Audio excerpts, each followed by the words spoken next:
Class 10th practice set 1.1 linear equation in 2 variable. सर्वातून पहिले activity आहे क्वेश्चन नंबर 1 मध्ये. क्वेश्चन नंबर 1 मध्ये तुम्हाला दिलेलं आहे 5x + 3y = 9 equation 1, 2x - 3y = 12 equation 2. सर्वातून पहिले तुम्हाला जी स्टेप करायची राहील त्याला इक्वेशन 1 घ्यायचं आणि दुसऱ्या याला इक्वेशन 2 घ्यायचं.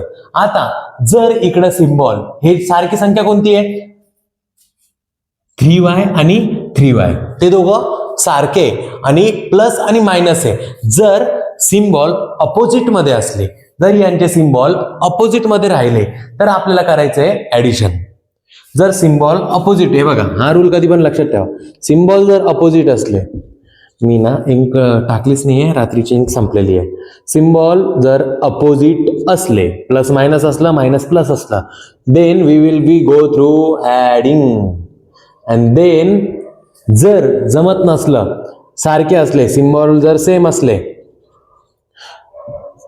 प्लस प्लस किंवा मायनस मायनस, मग नंतर आपण करू शकतो subtracting. Okay, adding and subtracting, बस एवढा सिंपलचा फंडा आहे. आणि प्रत्येक क्वेश्चनला आपण स्टेप बाय स्टेप टप्प्याटप्प्याने मांडणार आहे आणि टप्प्याटप्प्याने मांडल्यावर तुम्हाला समजून येईल की ऍक्च्युअली मध्ये कशी करायची आहे. आणि मॅथ 1 जेवढं तुम्ही समजताना तेवढं अवघड नाहीये. याच्या पहिले मराठी इंडस्ट्रीमध्ये आपण कोणी नव्हतं, मी आलेलो आहे आणि तुमच्यासाठी एवढं सोपं करून देईन. ओव्हर कॉन्फिडन्स नाहीये, बट मला असं वाटतं की मी सिंपल करून सांगू शकतो आणि तुम्हाला ते समजलं, याच्यापेक्षा अजून आपल्याला काही पाहिजे पण नाही. आजच्या दिवस लाल पेनने लिहितो.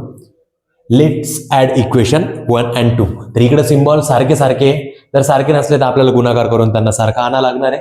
बट इकडे ऑलरेडी 3y आणि 3y सारखे आहे आणि इकडे प्लस आणि मायनस आहे. मी काय सांगितलंय, जर प्लस आणि मायनस असलं तर काय करायचं आपल्याला, ऍडिंग करायची आहे. तर ऍड त्यांनी ऍक्टिव्हिटी मध्येच दिलेलं, पण आता आपण हे आपल्या हिशोबाने चालवणार आहे, इथं आपली चालेल. तर मग ऍड केलं तर 5x + 3y = 9, then 2x - 3y = 12. जसं की आपल्याला माहिती काय करायचं, आपल्याला ऍड करायचंय. आता हे प्लस आहे तर इथं प्लसच राहील. सबस्ट्रॅक्टिंग मध्ये सिम्बॉल चेंज होता, सबस्ट्रॅक्टिंग मध्ये सिम्बॉल चेंज होता. हा कन्सेप्ट तुम्ही जेव्हा अजून 2-3 गणित बघशाल ना, क्लिअर होऊन जाईल. बस सोडून द्या माझ्यावर. तर प्लस आणि मायनस, मला सांगा प्लस मायनस काय होईल, कटून जाईल. कसं काय कटलं, 3y मधून 3y गेलं, प्लस मायनस मायनस. नेक्स्ट मध्ये मला सांगा या दोघांची बेरीज काय होईल, 5 and 2 7x = 12 आणि 19 किती होईल 21. मला सांगा 7 इकडे गुणाकार, इथे येऊन का म्हणाल भागाकार. x = 21 / 7. देअरफॉर x ची व्हॅल्यू किती आली, 7 1 7, 7 2 14, 7 3 21, किती आली 3. आता तुम्हाला x ची व्हॅल्यू भेटलेली आहे, तुम्हाला ऑलरेडी ह्या इक्वेशन दिलेलं आहे त्याच्यामधून तुम्हाला x ची व्हॅल्यू भेटलेली आहे. तुम्हाला x आणि y शोधायचं राहतं बस. x ची व्हॅल्यू भेटल्यावर किंवा y ची व्हॅल्यू भेटल्यावर त्याला पुट करायचं आहे एखाद्या इक्वेशन मध्ये. Put x = 3 in equation. याच्यामधून सोपं इक्वेशन कोणतं दिसतंय, आपण प्लस वाले घेऊन टाकू इक्वेशन फर्स्ट. आता त्याला त्याच्यामध्ये पुट करायचंय. काय दिलेलं इकडं, 5x + 3y = 9. मला सांगा x = किती आहे, 3 आहे. तर 5 into x च्या जागेवर किती येईल 3 प्लस 3y = 9. मला सांगा 5 3 जा 15 प्लस 3y = 9. 15 इकडं प्लस आहे, तिथे जाऊन काय बनल minus, plus 3y = 9 minus 15. Plus minus minus, plus minus काय होणार आहे मायनस. तर 15 मधून 9 गेले, किती उरता 6 आणि मोठ्या संख्येचा सिम्बॉल मायनस. 3 इकडे गुणाकार आहे, इकडे येऊन काय म्हणाल भागाकार. y = -6 / 3. देअरफॉर y ची व्हॅल्यू येणार आहे भागाकारमध्ये, प्लस आणि मायनस काय होईल मायनसच होईल. आणि 3 1 जा 3, 3 2 जा 6. y ची व्हॅल्यू किती आली -2. इकडे आपल्याला दुसरं गणित लिहिता येईल, आपण इथं लिहू y = -2. मी जरी दिसत नसलो तुम्हाला तरी हे गणित समजला ती माझ्यासाठी खूप मोठी गोष्ट आहे. आणि मला बघून पण काही फायदा नाहीये, मी पूर्ण काय माझ्या मनामध्ये आलं तर काय माहिती, मी पूर्ण दाढी करून आलो, क्लीन शेव, एकदम भुनावा किंवा उकळलेला अंडा दिसतोय मी. तो क्वेश्चन नंबर 2 मधला पहिला, 3a plus 5b is equal to 21, a plus 5b is equal to 22. असं गणित आलं तर काही ताण नाही घ्यायचं, एवढं पण काही याने पहिलंच घेतोय. आणि स्टार्टिंगला शिकवायच्या टायमाला मला पण अवघड वाटलं होतं, बट काय आता नॉर्मल आहे, काय जास्त काय थोडी. तर सर्वप्रथम पहिली स्टेप तुम्हाला आन्सर लिहायचंय. आता तुम्ही पेपरमध्ये आन्सर लिहिताय, ती equation 1 equation 2 3a plus 5b is equal to 26. याला घ्यायचं equation 1. a plus 5b is equal to घ्यायचा 22. याला घ्यायचं इक्वेशन 2. जसं की मी तुम्हाला सांगितलेलं आहे, मला सांगा, मी तुम्हाला ऑलरेडी सांगितलेलं आहे, प्लस प्लसचं किंवा मायनस मायनसचं सिम्बॉल असला तर काय करणार आपण, सबस्ट्रॅक्ट. आणि जर प्लस मायनस किंवा मायनस प्लस असलं तर काय करणार आहे आपण, ऍड. बट कोणाचं, जर संख्या सारखी असली तर, जर संख्या सारखी नसली तर त्यांची काटाकाटी होणारच नाहीये, तर मग त्यांना सारखा आणि करून काय फायदा. तर त्याच्यासाठी जर संख्या सारखी नसली, संख्या एखादे डिजिट, संख्या म्हणा, डिजिट म्हणा, काही पण म्हणा, व्हेरिएबल म्हणा, ते जर समजा वरती 5a plus 2a 2b is equal to 3a आणि इकडे दिलेलं आहे समजा a plus 3b is equal to 6, काही असो, तर हे दोघं मधून कोणतं पण सारखं पाहिजे ना, तर सारखंच नाहीये, तर आपण a ला सारखं बनवू शकतो याच्या, तर त्याला मल्टिप्लाय करावं लागतं. मग मल्टिप्लाय केल्यावर आपण हे पुढची ऍक्शन करणार आहे, ते आपण पुढच्या गणितामध्ये बघणार आहे. याच्यामध्ये ऑलरेडी त्यांनी आपल्याला सारखं दिलेलं आहे, तर काय रूल आहे पहिला आपला, प्लस प्लस प्लस आहे, प्लस प्लस आहे, तर काय करणार आहे आपण, सबस्ट्रॅक्टिंग इक्वेशन 1 and 2. आपल्याला इक्वेशन 1 आणि 2 ला सबस्ट्रॅक्ट करायचं आहे, तर त्यांना एका खाली एक मांडायचं आहे. 3a plus 5b is equal to 26, a plus 5b is equal to 22. मग आता मला सांगा, सबस्ट्रॅक्टिंग मध्ये जसं की आपण पहिले पण बोललो होतो, सबस्ट्रॅक्टिंग मध्ये ऍडिंग मध्ये सिम्बॉल चेंज नाही होत. सबस्ट्रॅक्टिंग मध्ये मला सांगा आपण काय करणार आहे, या प्लसचा मायनस करणार आहे. इथं काय होतं, प्लस होतं, त्याचं काय झालं मायनस. हे काय प्लस, त्याचं काय झालं मायनस. इथं पण काय प्लस आहे, त्याचं काय झालं मायनस. जर एखाद्या नावा तिकडे जर समजा मायनस असला तर त्याचं उलट होईल प्लस. काय आलं, कारण की तुम्ही प्लसचं सिम्बॉल मायनस करताय, इकडे प्लसचं सिम्बॉल मायनस झालं, प्लसचं सिम्बॉल मायनस होईल. एखादी संख्या जर मायनस असली तर त्याची प्लस होईल. ओके, प्रॅक्टिस करता करता परफेक्ट बनून जाशाल. मग मला सांगा आता 3a मधून एक a गेलं, 3 इथं काही नसतं म्हणजे 1 आहे. 3 मधून 1 गेले 2 आणि a जसाच्या तसा. प्लस मायनस आता आलं का लाईनीवर, आला 5b आणि 5b इज इक्वल टू, मला सांगा हे काय प्लस आहे, हे काय मायनस. प्लस मायनस काय होईल मग मायनस. 26 मधून 22 गेले, किती आलं 4. मला सांगा दोन इकडे गुणाकार, इथे येऊन काय म्हणाल भागाकार. a is equal to 4 divided by 2. a ची व्हॅल्यू किती आली, बे एक बे, बे दुने 4 म्हणजे 2 4 जा 2 2 जा 4. देन आपल्याला a इज इक्वल टू 2 आलेलं आहे. Put a is equal to 2, put a is equal to 2. एखाद्या सोप्या इक्वेशन मध्ये टाका a इज इक्वल टू 2. सोपं कोणतं दिसतंय, सेकंड इन इक्वेशन 2. हे बघा ऑलरेडी आता पहिल्या स्टेपमध्ये आपण काय केलं, त्यांना इक्वेशन 1 आणि इक्वेशन 2 नुसार मांडलं. दुसऱ्या स्टेपमध्ये आपण काय केलं, त्यांना सिम्बॉल सारखे होते, जे सारखे व्हेरिएबल आहे का त्यांचे सिम्बॉल सारखे होते, तर जेव्हा सारखे राहतात तेव्हा आपण सबस्ट्रॅक्टिंग करतो. तर आपण इक्वेशन 1 आणि 2 ला सबस्ट्रॅक्ट केलं. सबस्ट्रॅक्ट करून आपलं हे जे बेसिकची जी प्रोसेस आहे का ते आपण पहिले पण शिकलेलं आहे. मी नाही शिकवलं पण पहिल्याच्या क्लासमध्ये शिकलेलं आहे. तर a ची व्हॅल्यू निघली. आता तुम्हाला काय करायचंय, a ची व्हॅल्यू 2 आहे, तर कोणत्या पण एखाद्या इक्वेशन मध्ये त्याला टाकायचंय, पुट करायचंय. तर मी इक्वेशन 2 मध्ये पुट करतो. मला सांगा इक्वेशन 2 काय, a plus 5b is equal to 22. हे इक्वेशन 2 आपण इथं लिहिलं. तर मग मला सांगा a ची व्हॅल्यू किती आहे 2, तर याला आपण पुट करतो म्हणजे a च्या जागी आपण काय टाकतोय 2 plus 5b is equal to 22. मला सांगा हे प्लस आहे, तिथे जाऊन काय बनाल minus. 5b is equal to 22 minus 2. 5b is equal to 22 मधून 2 गेले, किती आलं 20. 5 इकडे गुणाकार आहे, तिकडे जाऊन काय बनाल भागाकार. 20 is equal to 20 divided by 5. Therefore b ची व्हॅल्यू काय आली मित्रांनो 4. 5 4 जा 20. तर मग शेवटला आपल्याला फिनिशिंग द्यायची आहे. हे बघा अल्जेब्रा असो की जॉमेट्री असो, वर्ड प्रॉब्लेम असो की साधे गणित असो, तुम्हाला फिनिशिंग द्यायची आहे, प्रॉपर रिप्रेझेंटेशन करायचंय. तर शेवटला द्यायचं की values of A is 2 and B is 4. बस एवढं सिंपल. हे मी माझ्या मनाने दिलं, तुम्ही तुमच्या मनाने द्या, काही जास्त अवघड नाहीये. आणि ह्या मेथडला आपण म्हणतो सायमल्टेनियस इक्वेशन. सायमल्टेनियस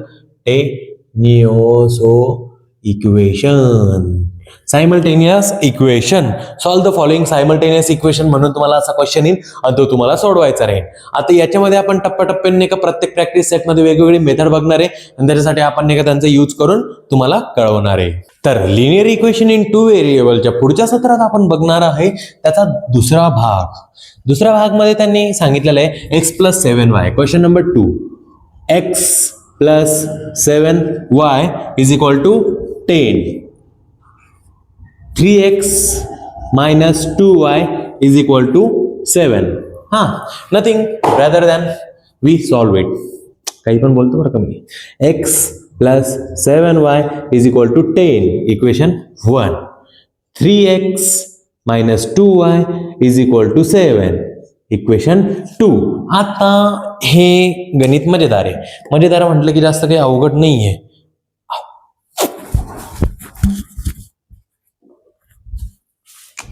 मला सांगा, जसं की मी म्हटलं होतं इकडं 5 5 सारखे, इकडं 7 7 सारखे आहे का? नाही. x x सारखं आहे का? नाही. तर आपल्याला काटाकाटी करण्यासाठी कोणाला ना कोणाला तर सारखं बनवावं लागेल. एक ते याला नाहीतर याला. आणि त्यांना जर तुम्हाला सारखं बनवायचं तर बघा लागल मल्टिप्लिकेशन कसं होतं, गुणाकार करावं लागेल. जर एखादी संख्या सारखी नसली तर सारखं करण्यासाठी त्यांना मल्टिप्लाय करावं लागणार आहे.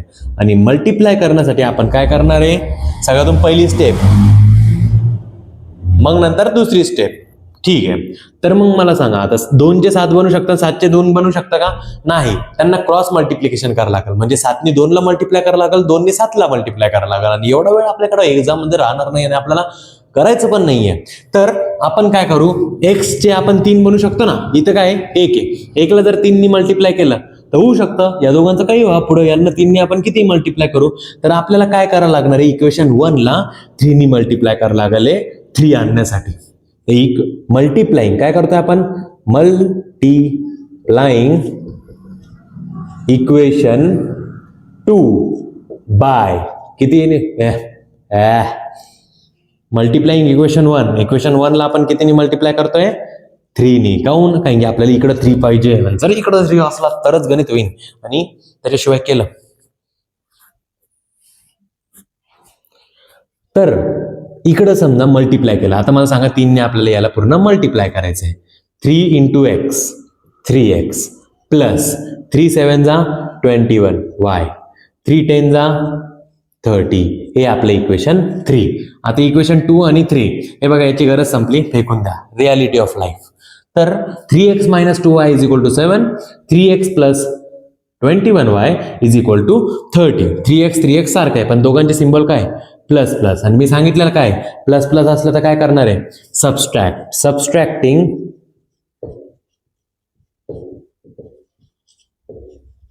Equation 2 and 3. आपल्याला काय करायचं, इक्वेशन 2 and 3 ला सबस्ट्रॅक्ट करायचंय. आता मला सांगा, इक्वेशन 2 आहे बरोबर, इक्वेशन 3 आहे, त्यांना एका खाली एक मांडा. 3x - 2y = 7. 3x + 21y = 30. हे मांडलं. मला सांगा, प्लसचं सिम्बॉल काय होतं याच्यामध्ये, सबस्ट्रॅक्टिंग मध्ये मायनस होतंय. तर हे प्लस काय होईल, मायनस होईल. आणि हे प्लस काय होईल, मायनस होईल. तर मग मला सांगा, प्लस मायनस कट होईल. मग मला सांगा, मायनस मायनस प्लस होईल. तर 21 आणि 2 किती होईल, 23 होईल. वाय आणि मोठ्या संख्येचा सिम्बॉल मायनस. हे विसरायचं नाही. प्लस मायनस मध्ये खूप जण चुका करतात आणि करणार, करायचा टाळायचंय, तर मग हे करावं लागेल. = मला सांगा, प्लस मायनस मायनस 30 मधून 7 गेला, किती येईल, 23. आणि मोठ्या संख्येचा सिम्बॉल मायनस, विसरायचं नाही. मायनस मायनस प्लस, ते नंतर बघू. 23 इकडे गुणाकार आहे, -23 इकडे गुणाकार, इथे येऊन काय म्हणाल, भागाकार. -23 / -23. मला सांगा, मायनस मायनस काय झालं, प्लस.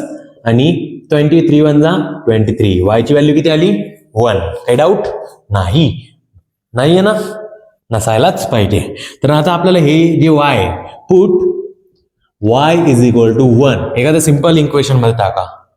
हाँ, ज्याला आपण नाकारा समझून, जिसे हमने नाकारा बोल के छोड़ दिया था, आज वही बेटा हमारे काम आएगा. Equation 1, y is equal to 1, put y is equal to 1 in equation 1, घर का बड़ा बेटा. x plus 7y is equal to 10.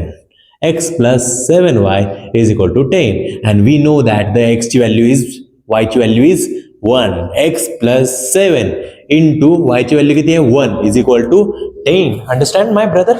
Then 7 1 जा 7. x plus 7 is equal to 10. आणि we know that की 7 इकडं बेरीज आहे तर तिकडे जाऊन काय बनाल वजा बाकी x is equal to 10 minus 7 इकडे प्लस आहे तर तिथे जाऊन काय म्हणाल minus. Then x is equal to 10 minus 7 3. मोठ्या संख्येचा सिम्बॉल प्लसच आहे तर काही डाऊट काही प्रॉब्लेम एनीबडी इज हिअर.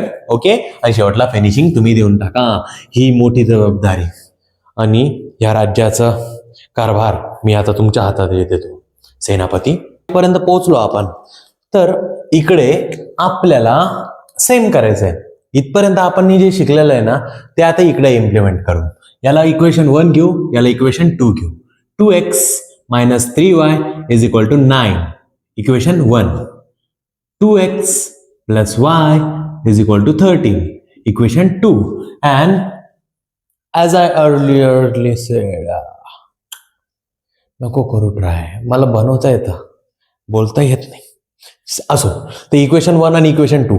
आणि जसं की इकडे तुम्हाला कोणाला काही बनवायची गरज नाही आणि अशी ही बनवी करायची गरज नाही. तर आपल्याला हे ऑलरेडी प्लस मध्ये आणि हे प्लस मध्ये आणि दोघं पण सारखे, बस एकदम भारी गणित भेटलंय. तर मग मला सांगा, दोघं जर प्लस राहिले तर काय होता rule? Plus plus subtract, minus minus subtract. हे बघा, हे प्लस मायनसचे रूल नाही सांगत आहे, याच्यामध्ये करायचं रूल सांगतात. आता याच्यामध्ये प्लस आणि प्लस आहे, काय होईल? Subtracting equation 1 and 2. इक्वेशन 1 आणि 2 काय होणार आहे? सबस्ट्रॅक्ट होणार आहे. त्यांना एका खाली एक मांडा. 2x minus 3y is equal to 9. 2x plus y is equal to 13. मांडलं. मग सबस्ट्रॅक्टिंग मध्ये काय होता? प्लसचा सिम्बॉल आहे, काय झाला? मायनस. हा प्लसचा सिम्बॉल आहे, काय होईल? मायनस. प्लसचा सिम्बॉल आहे, काय होईल? मायनस. झाला. प्लस मायनस कटलं, काटाकाटी खतम. नेक्स्ट मध्ये मायनस मायनस प्लस 3 आणि इथं काही नसतं म्हणजे 1. 3 आणि 1 4. y मायनस मायनस मोठ्या संख्येचा सिम्बॉल मायनस. कळलं? मायनस मायनस प्लस केला आणि मोठ्या संख्येचा सिम्बॉल दिला. Is equal two plus minus minus होईल. 13 मधून 9 गेले. हे बघा, 10वी पर्यंत आले तर ही स्टेज तुम्हाला माहितीच नाही. 13 मधून जर आपण 9 काढले तर किती उरता? 4. मोठ्या संख्येचा सिम्बॉल मायनस. मायनस मायनस काय होणार आहे? प्लस होणार आहे. तर मग मला सांगायचं मायनस 4 इकडे गुणाकार, इथे काय म्हणाल? भागाकार. -4 डिवायडेड बाय -4. आणि जसं की मी म्हटलं मायनस मायनस प्लस आणि मग 4 1 4 4 1 4 खालचं 1 गिनत नाही. आन्सर काय आला? वायची व्हॅल्यू किती आली? 1. नेक्स्ट मध्ये आता ही जी वायची व्हॅल्यू आहे, put y is equal to 1 in equation. कोणतं इक्वेशन सोपं आहे याच्यामधून? मला तर हे वाटतंय ते इक्वेशन 2 मध्ये टाका. कोणत्या इक्वेशन मध्ये टाका? कसंही करून तुमचा आन्सर नाही आला तर मला सांगा. मग 2x plus y is equal to 13. मग मला सांगा y ची व्हॅल्यू किती होती? 1. 2x प्लस y ची व्हॅल्यू किती आहे? 1 इज इक्वल टू हे किती आहे? 13. मग मला सांगा ही इकडे प्लस आहे, इथे काय होईल? Minus. 2x is equal to 13 minus 1. 2x is equal to 12 मधून 13 मधून 1 गेले, किती उरले? 12. 2 इकडे गुणाकार आहे, इथे काय म्हणाल? भागाकार. x is equal to 12 divided by 2. हे बेसिक तुम्हाला येत असेल तर मग डेटा समजण्याची बात आहे फक्त. मग x is equal to 2 1 2 2 6 12. x ची व्हॅल्यू आली आपली 6. इथं काही पण डाऊट आहे का? असला तर कमेंट मध्ये विचारा. इथपर्यंत आले, समजलंय, काही बात नाही, मस्तपैकी आले. तर मग 4m नेक्स्ट गणित दिसतंय का? दिसतंय.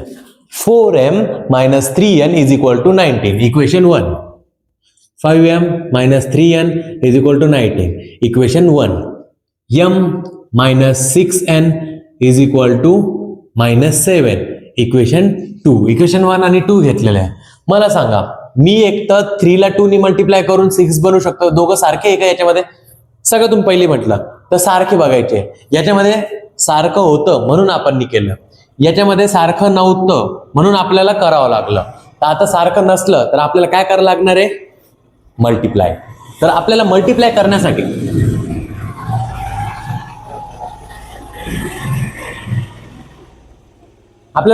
करण्यासाठी काय करावं लागणार आहे? कोणाला कोणाला सारखं आणावं लागलं. तर एक तर एम ला 5 नी मल्टिप्लाय करा, 3 ला 6 नी मल्टिप्लाय, 3 च्या पाठात 6 किती वेळा येतात? 2 नी येतात. आपण कितीनी करायचं? 2 नी. मल्टिप्लाइंग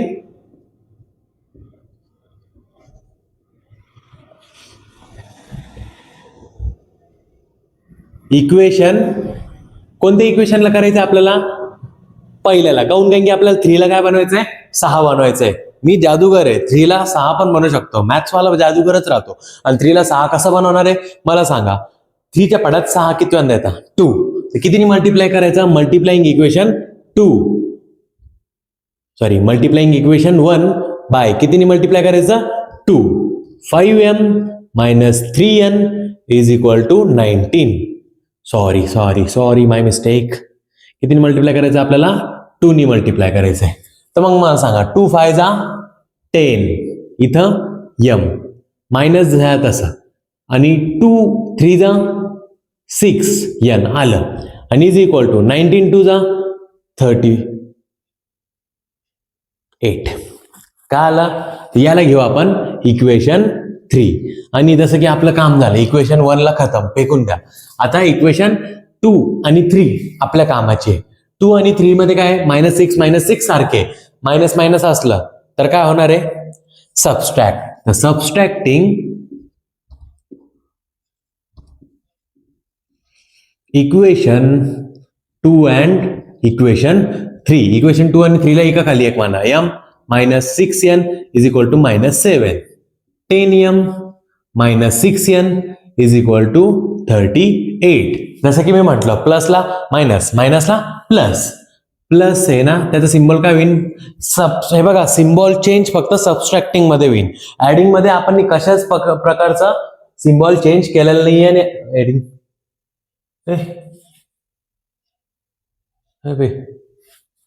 ऍडिंगचं फक्त आपण एकच गणित सोडवलं, ते पण सोपं होतं. ऍडिंगचे काय आले म्हणजे की तुमच्या एका हाताचं आहे, आणि आपण तर आतापर्यंत सगळे सबस्ट्रॅक्टिंगचे सोडवले ना, तर समजलंच असेल तुम्हाला. मग मायनस, आता हे बघा, प्लसचा सिम्बॉल काय होईल? मायनस. मायनसचा काय होईल? प्लस. प्लसचा काय होईल? Minus. Bus.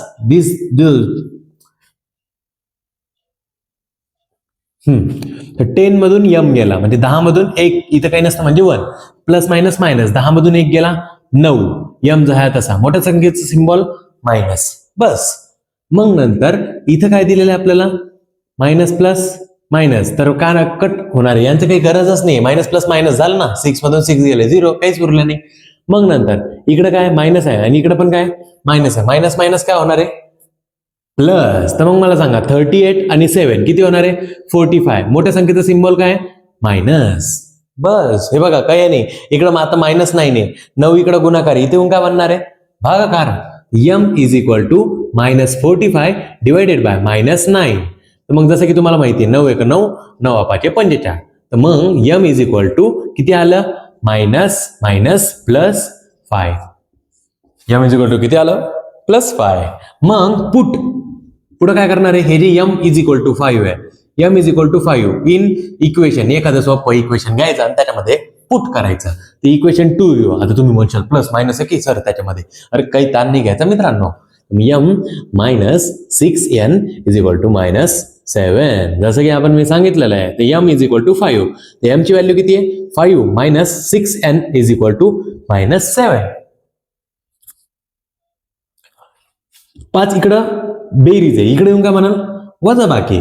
-6n is equal to -7 plus इकडे आलं मायनस. मायनस किती झाले? 5. फक्त सिम्बॉलचा खेळ आहे, आणि जे मी तुम्हाला सांगतोय ना त्याच्यातनीच तुम्हाला समजणार आहे, कारण की दुसरं काही करायची गरज नाही. बेसिकसाठी याचं एखादं लेक्चर पाहिजे तर ठीक आहे, ते पण देऊन टाकू आपण. Minus minus plus 6n is equal to minus minus काय होणार आहे? प्लस. तर 7 आणि 5 12. मोठ्या संख्येचं सिम्बॉल मोठ्या संख्येचा सिम्बॉल मायनस. मला सांगा 6 इकडे गुणाकार, इथे काय म्हणाल भागाकार. n is equal to -12 divided by -6. Minus minus काय होणार आहे plus. n is equal to किती आलं 6 1 6 6 2 12 प्लस 2. n ची व्हॅल्यू पण 2 आली आणि m ची व्हॅल्यू 5 आली.